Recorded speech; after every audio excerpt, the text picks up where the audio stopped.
We were advised in rabbinical school that from time to time we should deliver a sermon so esoteric, so baffling and cryptic that it restores our reputation as deep thinkers. So this is my annual effort. You ever had a dream that felt so realistic that when you awoke, it seemed like it really happened? That the images were so vivid and the sensations so intense that at least for those moments between deep sleep and full consciousness, it felt that you were in the dream, that it was your reality, and that unlike most dreams of most people most of the time, visions quickly forgotten once we're fully awake, that this one penetrated the barrier between the subconscious and the conscious state of mind. And that having dreamt that kind of dream, it stayed with you. Even years later, you can recall and retell every vivid detail with clarity, and that in some way, it changed your life. That was the kind of dream that Jacob dreamt in this week's Torah portion. Fleeing the wrath of his brother Esau, alone in the wild and filled with fear and anxiety, Jacob awakens from deep sleep with sensations that this dream that he had just dreamt was real. He dreamt of a ladder based on the ground with its top in the sky, with the angels of God ascending and descending upon it. God was at the top of the ladder and said to Jacob, "I am the God of Abraham and Isaac. The land that you're lying upon, I will give to you and your descendants. I am with you, Jacob, and will watch over you on your journeys, and I will return you to this land, for I will not abandon you." And Jacob was jolted out of deep sleep from this dream. The Hebrew word is vayikatz, implying that he was not, in that never land between being asleep and fully awake. He was immediately and fully awake and proclaims, "Achen yesh Adonai b'makom hazeh va'anochi lo yadati." Behold, indeed, God was in this place, and I had no idea. Was it real? Did God in fact communicate with Jacob? God communicates often with people in dreams in the Bible. Did God communicate with Jacob and promise him everlasting security? Or was it just a dream? After all, the Torah never actually tells us that God spoke with Jacob. The text only says that Jacob dreamt that God spoke with him. The ancients, like we moderns, understood dreams to be some kind of window into the subconscious, but they also realized that most dreams are mostly nonsense most of the time. Even the ancients were skeptical of someone simply proclaiming that they had a dream and assigning truth or prophecy to that dream. Jacob himself, several chapters later, rebukes his own son, Joseph, who dreams of his family bowing down to him. And Jacob responds, "What is this dream you dreamt? Shall I, your mother, and your brother bow down to you?" Rabbinic tradition cautioned not to rely on dreams. The Talmud asserts that dreams are 1/60th of prophecy, but that means that 59/60ths are what the sages called dvarim betelim, nonsense, nothing of significance. In other words, according to Jewish tradition, there might be a tiny element of truth, of literal truth in our dreams, but they're mostly inconsequential most of the time for most people. So was Jacob's dream real, or was it what Freud termed the disguised fulfillment of repressed wishes? The royal road to access the unconscious where repressed desires and memories reside. It seems that even Jacob is unsure whether this dream was real, kind of real, perhaps real, or nonsense. He responds to the dream of God's protection with a vow, but the oath, true to Jacob's personality and the personality of most people, the oath is conditional. He says, if God will be with me, and if God will watch over me, and if God gives me bread to eat and clothes to wear, and if God restores me to my father's house, then Adonai will be my God, and I shall give to Adonai 1/10 of all my possessions. A pledge we never read that he kept. But sometimes dreams do create reality. They open the door to our imagination. And imagination is one of those things that is so lacking in our world and is so desperately needed. The rational side of our brains, the left hemisphere, is the dominant part of our brains. It controls language. It's oriented towards achievement. We define, organize, and categorize information in the left hemisphere. It's the side of our ego, the side of rationality. It controls judgment. It sets limits. It's in-the-box thinking.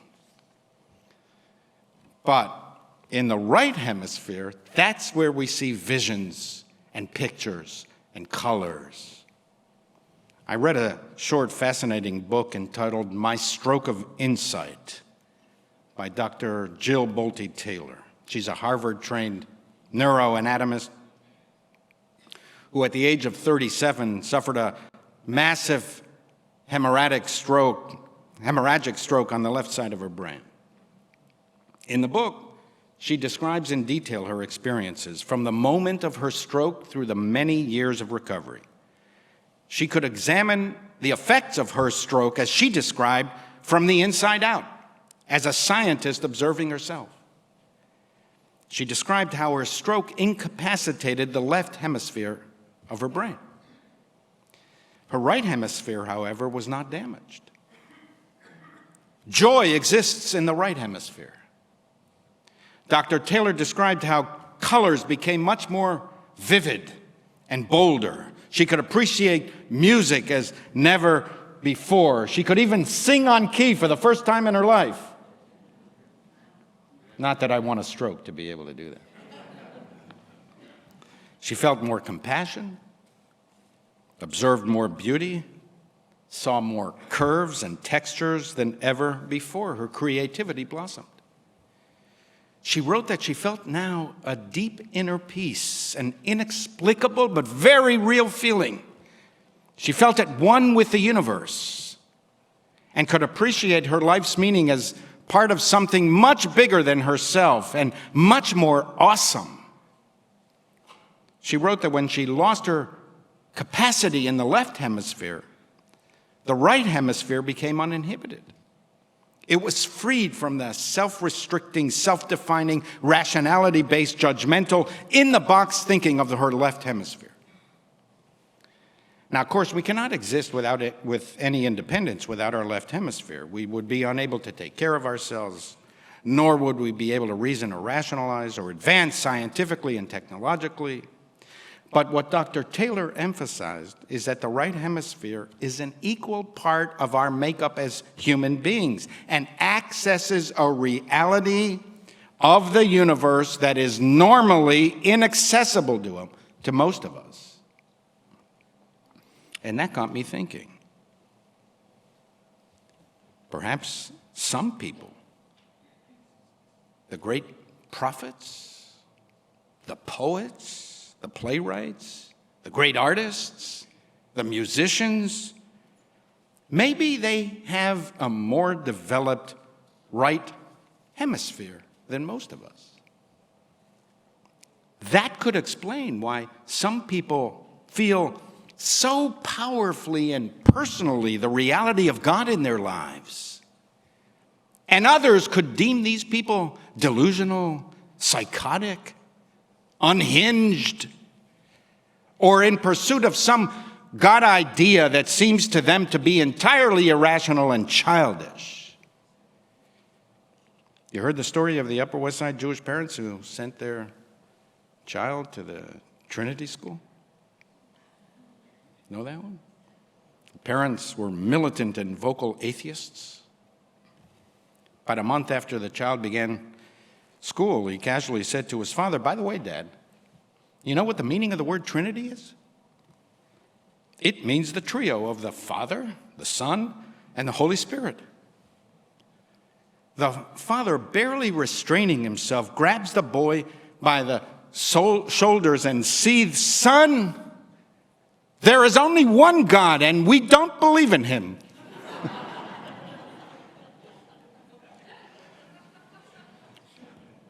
Dr. Taylor concluded that we simply don't engage the skills of our right hemisphere enough. She said that she estimates that 85% of our thoughts are left hemisphere centered, and at most only 15% are centered in our right hemisphere. Not only do we not engage our right hemisphere enough, she argued, but we actually mock it. We say to people, "Stop daydreaming. Solve that equation." Perhaps the great dreamers of our world have stronger right hemisphere capacities than most of us that allow these prophets to see things and to dream things that are hidden from others.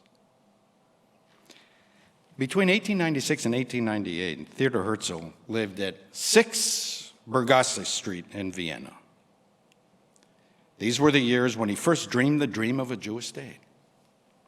"If you will it," he wrote in 1896, "it is no dream." In those very years, Sigmund Freud lived at 19 Bergasse Street. Herzl and Freud were neighbors for 2 to 3 years. The great prophet of Israel, the dreamer, and the Jewish founder of psychoanalysis lived a 3-minute walk, one from the other. They were both prominent, even famous, but apparently and astonishingly never met. What if they would have met? What if Herzl had first gone to Freud before writing his pamphlet that forever changed Jewish history? What if he had told Freud about his dream? The dream to reestablish Jewish sovereignty in the land of Israel after 2,000 years of exile. What if the founder of psychoanalysis what if he told the founder of psychoanalysis that he identified with Jacob's dream? That the God of Israel would return the descendants of Israel to the land of Israel. What would Freud have said? Stop daydreaming and solve that equation? Would he have cautioned Herzl? You're delusional, psychotic, unhinged. Tell me more about your childhood. The Oedipal jealousy you harbored of your father who intruded upon and disrupted your infatuation of your mother? If Martin Luther King would have sought the help of a Freudian to disabuse him of his fantasies and cure him of his dream of a colorblind society, would America have been better off? Don't these dreamers, who others often accuse of delusion, don't they sometimes elevate us, opening horizons we would have never imagined by ourselves?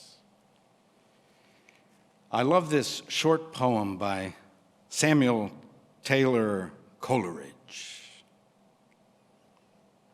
What if you slept? And what if, in your sleep, you dreamed?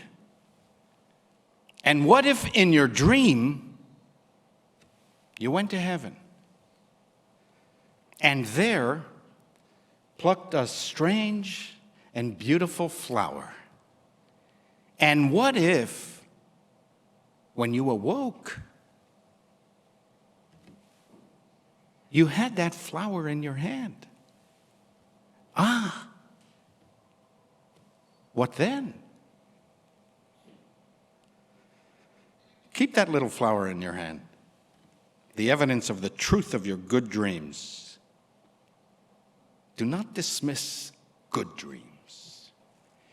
They may be 59/60th nonsense, but one small element, one little flower, 1/60th of these dreams may change the world.